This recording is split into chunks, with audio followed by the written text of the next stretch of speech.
सम्पूर्ण साथीहरुमा मेरो YouTube च्यानलमा फेरि पनि एकपटक स्वागत गर्न चाहन्छु। साथीहरु आज मैले एउटा नयाँ भिडियो लिएर आएको छु। सान्वी इनर्जी लिमिटेडको आइपिओ बाँडफाँड सम्बन्धी सम्पूर्ण जानकारी तपाईहरुमाझ दिने प्रयत्न गर्नेछु। कृपया भिडियोलाई स्किप नगरिकन पुरा हेरिदिनु होला। भिडियोलाई मन परेमा लाइक शेयर गर्न पनि नभुल्नु होला। साथै यस्तै भिडियोहरु हेर्नका लागि मेरो YouTube च्यानललाई सब्स्क्राइब गरिदिनु हुन हार्दिक अनुरोध गर्दछु। अब सुरु गरौँ यसका विषयवस्तुतर्फ नै। सान्वी इनर्जी लिमिटेडको साधारण शेयर आइपिओ बाँडफाँड आज सम्पन्न भएको छ। शेयर निष्कासन तथा बिक्री प्रबन्धक नेपाल एसबिआई मर्चेन्ट बैंकिङ लिमिटेडको कार्यालय ठमेल काठमाडौँमा बाँडफाँड प्रक्रिया सम्पन्न भएको हो। कम्पनीले जेठ 9 गतेदेखि 13 गतेसम्म प्रति किता रु 100 अंकित मूल्यमा 24,15,300 किता शेयर सर्वसाधारणका लागि निष्कासन गरेको थियो।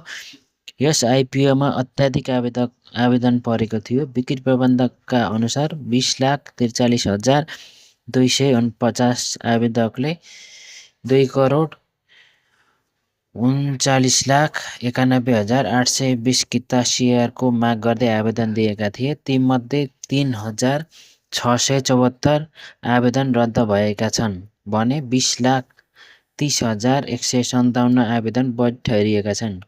माग अत्याधिक रहेकाले गोलापत्ताबाट बाँडफाँड गरिएको हो। बाँडफाँडपछि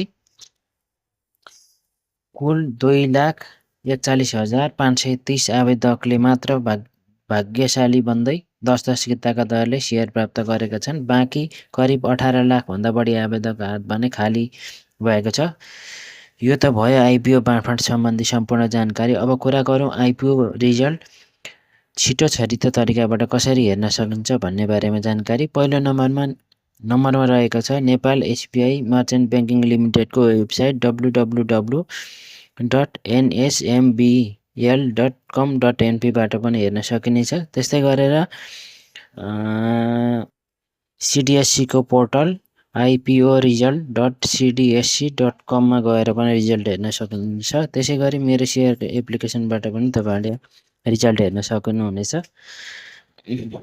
हस्त साथीहरु आजलाई भिडियो यति नै। यस्तै भिडियो हेर्न तपाई चाहनुहुन्छ भने मेरो शेयरलाई कृपया सब्स्क्राइब गरिदिनु होला। भिडियोलाई मन परे लाइक शेयर र कमेन्ट गरिदिनु होला भन्दै आज भिडियोबाट बिदा हुन चाहन्छु। धन्यवाद।